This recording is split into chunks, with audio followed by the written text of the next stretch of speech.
Students நம்ம இன்னைக்கு பார்க்க போகிற டாபிக் என்னென்னு பார்த்தீங்கன்னா basic structure of C program or program ஸ்ட்ரக்சரும் சொல்லலாம். ஓகேவா? பேசிக் ஸ்ட்ரக்சர் தான் பார்க்க போகிறோம். இந்த பேசிக் ஸ்ட்ரக்சர் சி ப்ரோக்ராமில் பார்த்தீங்கன்னா 6 பார்ட்ஸாக டிவைட் ஆகிருக்கு. ஓகேவா? இது எதனால் அப்படின்னு பார்த்தீங்கன்னா which make it's easy to read பண்ணுறதுக்கு, மாடிஃபை பண்ணுறதுக்கு அண்ட் தென் அண்டர்ஸ்டாண்ட் பண்ணுறதுக்கு நமக்கு வந்து ஈஸியாக இருக்கும். அதனால வந்து தான் பார்த்தீங்கன்னா 6 பார்ட்ஸாக நமக்கு வந்து டிவைட் பண்ணியிருக்காங்க. என்னென்ன இருக்குதுன்னு சொல்லிட்டு நம்ம வந்து பார்க்கலாம். Documentation and then pre-processor, definition, global declaration, main of functions and sub programs. இதான் பார்த்தா 6 பார்ட்டாக பிரிச்சிருக்காங்க. நம்ம ஒன்று இப்போ வந்து நம்ம வந்து பார்க்க போகிறோம். ஃபஸ்ட்டு வந்து பார்த்திங்கன்னா டாக்குமெண்டேஷன் செக்ஷன். இந்த செக்ஷனில் வந்து பார்த்திங்கன்னா ஃபுல்லாக ஓகேவா டாக்குமெண்டேஷன்றது ஃபுல் ப்ரோக்ராமையும் பேஸ் பண்ணியிருக்கோம். எந்த ப்ரோக்ராமை எந்த ஃபைலில் வந்து க்ரியேட் ஆகிருக்கு, யார் க்ரியேட் பண்ணால், எந்த டைமில் க்ரியேட் பண்ணாங்க அப்படின்ற எல்லா இதுவும் தான் பார்த்திங்கன்னா டாக்குமெண்டேஷன் செக்ஷனில் வரும். இதில் வந்து பார்த்தீங்கன்னா கமாண்ட்ஸ் இருக்குது இல்லையா, கமாண்ட்ஸ் வந்து இக்னோர் பண்ணிடும் கம்பைலர். கமாண்ட்ஸ் மீன்ஸ் அப்படின்னா இப்போ ஏதாவது ஒரு ஃபங்க்ஷன் எழுதுகிறோம், அது எதுக்காக அந்த ஃபங்க்ஷன் எழுதுகிறோம்னு சொல்லிட்டு நம்மளுக்கு தெரியணும் இல்லையா. அப்போ நமக்கு புரியறதுக்காக நம்ம எழுதுவோம், அது வந்து கமாண்ட்ஸில் எழுதுவோம்.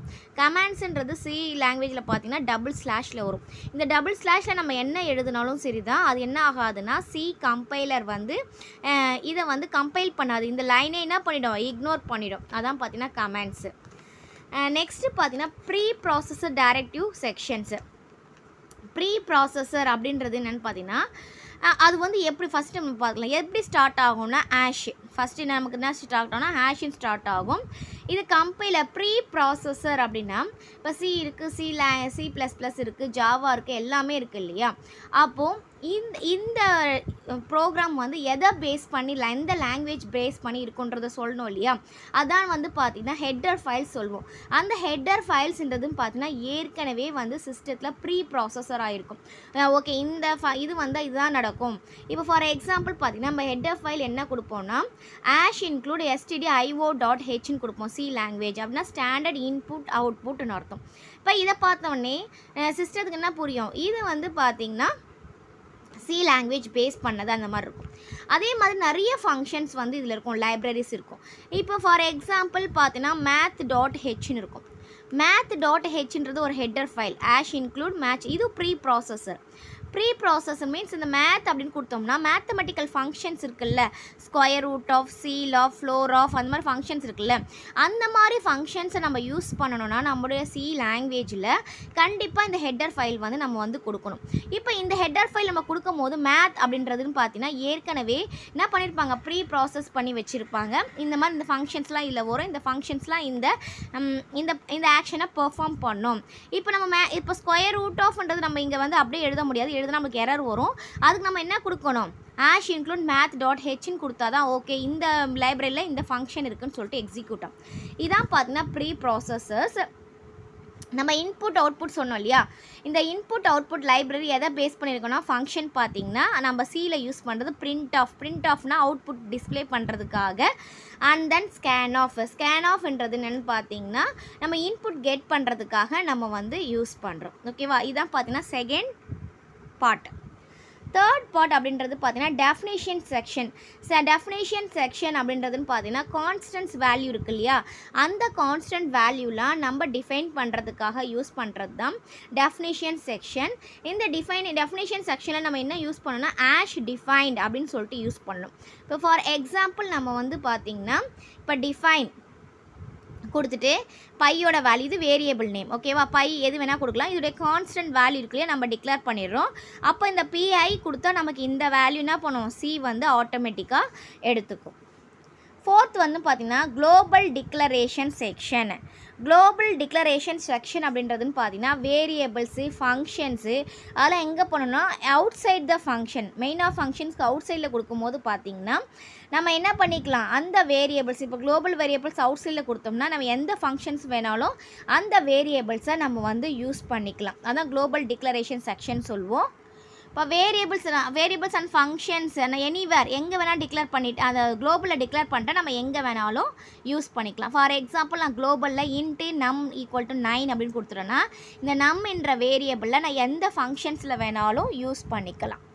நெக்ஸ்ட்டு வந்து பார்த்திங்கன்னா ஃபிஃப்த்து வந்து பார்த்திங்கன்னா மெயின் ஆஃப் ஃபங்க்ஷன்ஸ். இதுதான் பார்த்திங்கன்னா ஹார்ட் ஆஃப் த ப்ரோக்ராம் அப்படின்னு சொல்லலாம்.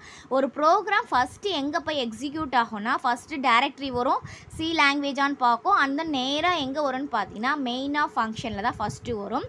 இங்கே தான் பார்த்திங்கன்னா இங்கேயே நம்ம என்ன பண்ணலாம், வேரியபிள் டிக்ளரேஷன்ஸ் கொடுத்துக்கலாம், ஸ்டேட்மெண்ட் சம் ஸ்டேட்மெண்ட்ஸு யூஸ் பண்ணுவோம் மெயின் ஆஃப் ஃபங்க்ஷனில். மெயின் ஆஃப் ஃபங்க்ஷனுக்கு நம்ம என்ன பண்ணோம்னா ஸ்டார்டிங்கில் கர்லி பிரேசஸ் அண்ட் தென் எண்டிங்கில் க்ளோசிங் கர்லி பிரேசஸ் வந்து நம்ம வந்து யூஸ் பண்ணுவோம் மெயின் ஆஃப் ஃபங்க்ஷனுக்கு சியில். ஃபார் எக்ஸாம்பிள் இப்போ வந்து பார்க்கலாம், இது வந்து எப்படி டிக்ளேர் பண்ணுவோன்னா, இப்போ வாய்டு மெயின் ஆஃப் கொடுத்துட்டு சம் ஸ்டேட்மெண்ட்ஸ் இப்படி இருக்கும். ஓகேவா, சம் ஸ்டேட்மெண்ட்ஸ் இருக்கும். இல்லை இன்ட் மெயின் ஆஃப்னு நம்ம வந்து கொடுத்துக்கலாம். அதுவும் சம் ஸ்டேட்மெண்ட்ஸ் வித்தின் கர்லி பிரேசஸில் இருக்கும். சிக்ஸ்த்து செக்ஷன் அப்படின்னு வந்து பார்த்தோன்னா சப் ப்ரோக்ராம் சொல்வோம். இந்த சப் ப்ரோக்ராம்ஸை நம்ம என்ன சொல்வோம், ஃபங்க்ஷன்ஸும் நம்ம வந்து சொல்வோம். இப்போ ஒரு வேல்யூவை மறுபடியும் நான் யூஸ் பண்ணோன்னா அதுக்கு நம்ம என்ன யூஸ் பண்ணிக்கலாம்னா ஃபங்க்ஷன்ஸ் யூஸ் பண்ணிக்கலாம். அதுதான் இங்கே சொல்கிறாங்க பாருங்கள், these are the reusable blocks of code வந்து மறுபடியும் யூஸ் பண்ணுற மறுபடியும் எழுதாமல் இப்போ வேணும்னா நம்ம வந்து ஃபங்க்ஷன்ஸில் ஒரே லூப்பில் எக்ஸிக்யூட் ஆகிட்டே இருக்கணும்னா நம்ம ஃபங்க்ஷன்ஸ் வந்து யூஸ் பண்ணிக்கலாம். இது வந்து பார்த்திங்கன்னா மெயின் ஆஃப் ஃபங்க்ஷன்ஸ் இருக்குது, அதர் ஃபங்க்ஷன்ஸும் இருக்குது. இப்போ இந்த எக்ஸாம்பிள் பாருங்கள், இன்ட்டு சம்ன்றது ஃபங்க்ஷன், இது வந்து ஃபங்க்ஷன் நேம். ஓகேவா, நம்ம எந்த பேர் வேணாலும் கொடுத்துக்கலாம். இது வந்து ஃபங்க்ஷன் நேம், 2 பெராமீட்டர்ஸ் பாஸ் பண்ணி and then return x plus y அப்படின்னு சொல்லிட்டு கொடுத்துருக்கோம். இதுதான் பார்த்திங்கன்னா சப் ப்ரோக்ராம்ஸ். ஓகேவா, இப்போ எக்ஸாம்பிளோட பார்க்கும்போது உங்களுக்கு கிளியராக புரியும். ஓகே, இதான் பார்த்திங்கன்னா நம்மளுடைய எக்ஸாம்பிளு. இது ஃபுல்லாகவே என்னது, ஃபஸ்ட் நம்ம பார்த்தது என்ன, டாக்குமெண்டேஷன் செக்ஷன் இல்லையா. இது என்ன பேரில் சேவ் ஆகிருக்கு எல்லாமே வந்து பார்த்திங்கன்னா டாக்குமெண்டேஷன் செக்ஷன். இங்கே வந்து பாருங்கள், ஆஷ் இன்க்ளூட் stdio.h இது வந்து நான் வந்து ரெஃபரன்ஸ்க்காக கொடுத்துருக்கேன். ஓகேவா, இது என்ன சொல்லியிருக்கேன், ப்ரீ ப்ராசஸர் செக்ஷன். அதாவது ஹெட்டர் ஃபைல்ஸ் இருக்கு இல்லையா, லைப்ரரிஸ் இருக்கு இல்லையா, இது நம்ம என்ன சொல்வோம், ப்ரீ ப்ராசஸர் செக்ஷன் சொல்லுவோம். இங்கே வந்து பாருங்கள், டிஃபைன் கொடுத்துட்டு எக்ஸ்ன்னு கொடுத்துட்டு ஒரு வேல்யூ கொடுத்துருக்கேன். அப்போ இது என்ன செக்ஷனு, இது வந்து பார்த்திங்கன்னா டெஃபினிஷன் செக்ஷனு. இங்கே வந்து பாருங்கள், இன்ட்டு சம்ன்றது என்னது, இஸ் எ ஃபங்க்ஷன். ஓகேவா, ஒரு ஃபங்க்ஷன் க்ரியேட் பண்ணுறேன். இன்ட்டு ஒய், இது வந்து குளோபல் டிக்ளரேஷன்ஸ். ஏன்னா நம்ம ஃபங்க்ஷன்ஸும் டிக்ளேர் பண்ணிக்கலாம், வேரியபிள்ஸும் டிக்ளேர் பண்ணிக்கலாம்னு சொன்னேன் இல்லையா. இப்போ வந்து பார்த்தீங்கன்னா இது மெயினாக ஃபங்க்ஷன் மேலே டிக்ளேர் பண்ணியிருக்கேன். மெயினாக ஃபங்க்ஷனோ இல்லை வேறு ஏதாவது ஃபங்க்ஷனோ ஜென்ரலாக ஹெட்டர் ஃபைல் கீழே பண்ணும்போது இதுதான் நம்ம என்ன சொல்லுவோம்னா குளோபல் டிக்ளரேஷன் அப்படின்னு வந்து சொல்லுவோம். நெக்ஸ்ட்டு நம்ம பார்க்க போனது மெயின் ஆஃப் ஃபங்க்ஷன்ஸு. இப்போ இன்ட்டும் கொடுக்கலாம், வாய்டும் கொடுக்கலாம் சொல்லியிருந்தேன் இல்லையா. இப்போ இங்கே எக்ஸோட வேல்யூ இங்கே கொடுத்தாச்சு, ஒரு வேல்யூ கொடுத்தாச்சு டெஃபினேஷன் செக்ஷனில். இங்கே இன்ட்டு ஒய் ஈக்குவல் டு 20 கொடுத்துருக்கேன். இது வந்து பார்த்தீங்கன்னா மெயின் ஆஃப் ஃபங்க்ஷனுக்குள்ளே இருக்குது இல்லையா, இது லோக்கல் வேரியபிள் அப்படின்னு வந்து சொல்லுவோம்.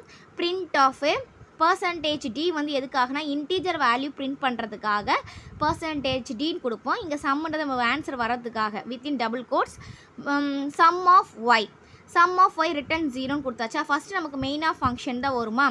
சம் ஆஃப் ஒய் அப்படின்றதுன்னு பார்த்தீங்கன்னா இந்த இடத்துல நேராக கால் ஆகும் அடுத்த ஃபங்க்ஷனுக்கு. இன்ட்டு சம் ஆஃப் இன்ட்டு ஒய்க்கு வேல்யூ என்ன கொடுத்தோம் 20. ஏற்கனவே ஒய்யோட வேல்யூ 20 அண்ட் எக்ஸோட வேல்யூ நம்ம என்ன பண்ணியிருக்கோம், ஏற்கனவே டிக்ளேர் பண்ணியிருக்கோம் இல்லையா. அப்போது 10, அப்போது 20 + 10 13 வரும். இந்த இடத்துல என்ன வரும், நமக்கு ஆன்சர் 13 வரும். அண்ட் தென் அந்த வேல்யூவை பிரிண்ட் பண்ணும். இப்போ நமக்கு பார்த்தீங்கன்னா அவுட்புட் எப்படி வரும், sum = 30 அப்படின்னு சொல்லிட்டு நமக்கு வந்து அவுட்புட் வந்து வரும். Thank you students.